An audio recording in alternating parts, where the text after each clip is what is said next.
are trying to get me to sit with him for an interview.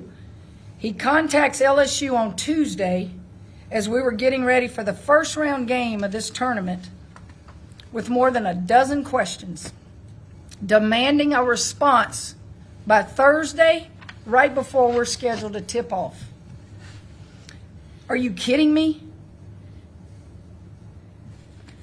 This was a ridiculous deadline that LSU and I could not possibly meet, and the reporter knew it. It was just an attempt to prevent me from commenting and an attempt to distract us from this tournament. It ain't gonna work, buddy. Unfortunately, this is part of a pattern that goes back years. I told this reporter 2 years ago that I didn't appreciate the hit job he wrote on Brian Kelly, and that's why I wasn't going to do an interview with him. After that, the reporter called 2 former college coaches of mine and left multiple messages that he was with me in Baton Rouge to get them to call him back, trying to trick these coaches into believing that I was working with the Washington Post on a story. When my former coaches spoke to him and found out that I wasn't talking with the reporter, they were just distraught. And they felt completely misled. Former players have told me that the Washington Post has contacted them and offered to let them be anonymous in a story if they'll say negative things about me. The Washington Post has called former disgruntled players to get negative quotes to include in their story. They're ignoring the 40-plus years of positive stories that people or they have heard from people about me. But you see, reporters who give a megaphone to a one-sided, embellished version of things aren't trying to tell the truth. They're trying to sell newspapers and feed the click machine. This is exactly why people don't trust journalists and the media anymore. It's these kinds of sleazy tactics and hatchet jobs that people are just tired of. I'm fed up, and I'm not going to let the Washington Post attack this university, this awesome team of young women I have, or me without a fight.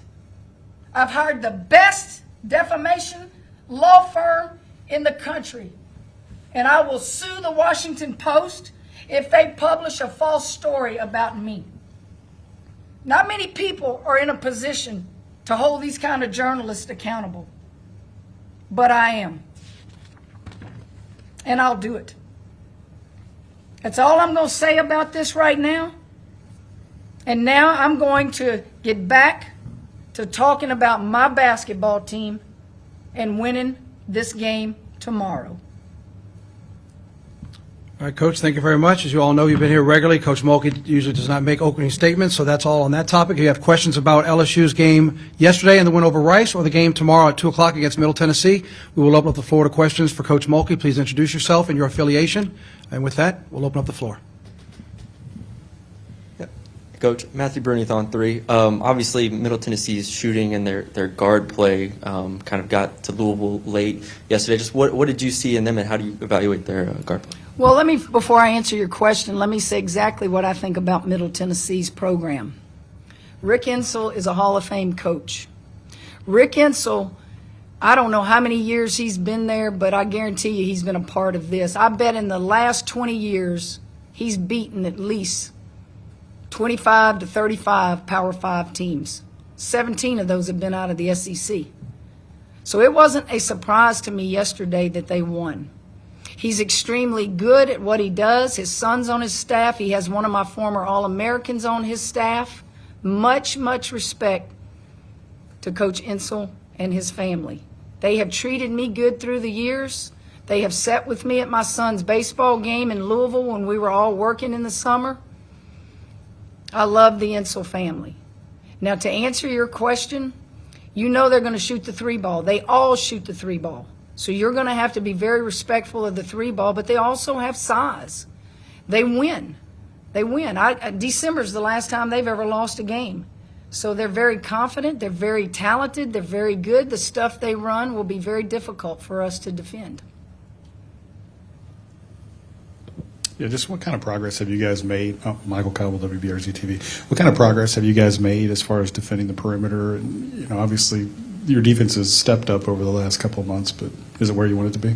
Well, I don't think I'm ever satisfied. I think we're much improved. Each team we play is different. The scouting report defensively will be different. They get to the foul line a lot. They're pretty much up there in the country on free throw percentage. We know they're going to make threes. It doesn't matter how good we defend the three, they're going to make them. What we've got to do is we've got to do what we do best, and that's make them guard us too. I think transition is an area that maybe we can push it and run some. They don't have much depth. We've been talked about all year about not having much depth. They don't either. So hopefully it'll be a game that won't come down to people fouling out, and we just get out there and play. Coach Sam Dowden, GoBlueRaiders.com. You mentioned Nina Davis, who's an assistant on Middle Tennessee staff, and someone I know that you advocated for being on Coach Insel's staff. How have you seen her grown since she's joined that staff, and as have you kept that relationship with her? Absolutely. Nina comes to my house. Nina calls me. I love that child. We talk here about Anissa Morrow being an undersized post player and how good she is. Nina was that good for me at Baylor. Nina was like a ballerina in the paint. You couldn't block her shot. You couldn't block her out. She figured out ways to get her shot off. While it might not have been the most beautiful shot, you couldn't stop her. She and I just have this funny relationship. Y'all know the show 48 Hours? And so it either took place in New Orleans or it takes place in Memphis. So me being from Louisiana, her being from Memphis, we'd go to practice every day, and I said, "What's up, 48?" And it was an inside joke between the two of us. Nina is one of the few former players I have that got into coaching, and I love it. I wish more did. I have more managers that become college coaches than I do players. I don't know why that is, but I'm so grateful that Nina is in coaching, and what better person to learn from than the Insel family. Chessa Boucher with NBC 33 here in Baton Rouge. Last night, we talked about Angel Reese not having the day that she wanted to have. She seems a bit fiery now. What do you expect to see from her tomorrow in round 2? Well, I think she kept doing other things. When you're having an off night, you just don't shut down. And Angel didn't shut down. She had almost 20 rebounds.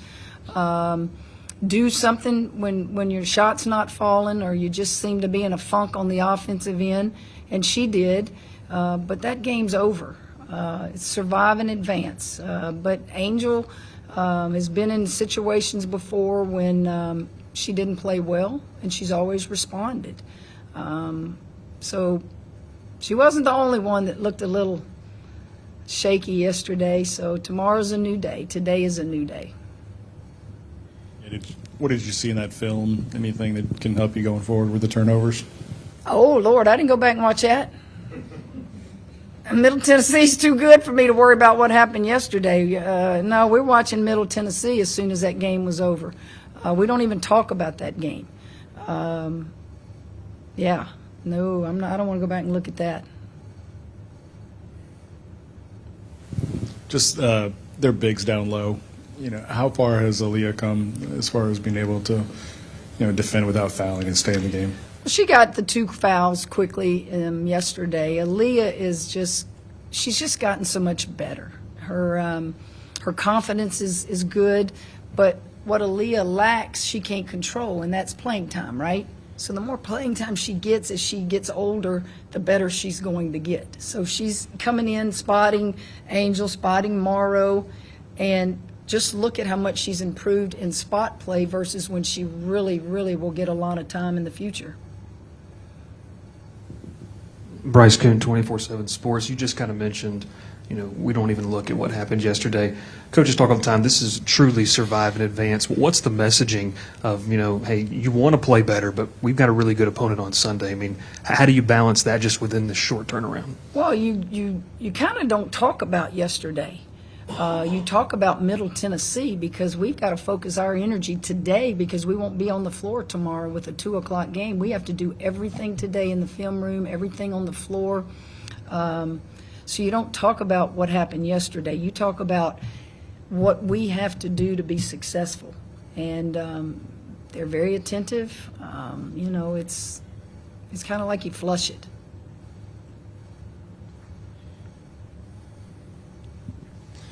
Coach, Middle's a team that likes to use their sets a lot offensively. When you have so many different sets to go of in a short time frame, how do you sort of prioritize, planning around that? I think we do the same thing. So that I noticed that in watching them. That's got to be an old school. Rick and Kim like to control who's going to get that shot and not just let them do what a lot of programs do now, and that's just freelance and whoever gets the best shot, take it. To me, that's good coaching. We're going to go over as many of them as we can. Obviously, through the course of the game, it'll be difficult, but I'm hoping it'll be difficult for them too because we're going to run a lot of sets. We have time for one more if there is one for Coach. Just a softball here. Is there anything you want people to know about your relationship with your players Huh? in regards to your opening statement? Is there Oh, anything, no, I told you I wasn't going to talk about that again. anything about your current relationship with your players? You better ask them. I think they love me. Coach, Y'all thank you be very good. much. Once again, LSU and Middle Tennessee tomorrow at 2 o'clock. Coach, you got that. You were up late, right? You heard the time? All right. 2 o'clock tomorrow here in Baton Rouge. We'll be back at 2:15. We'll have players from Middle Tennessee join us then.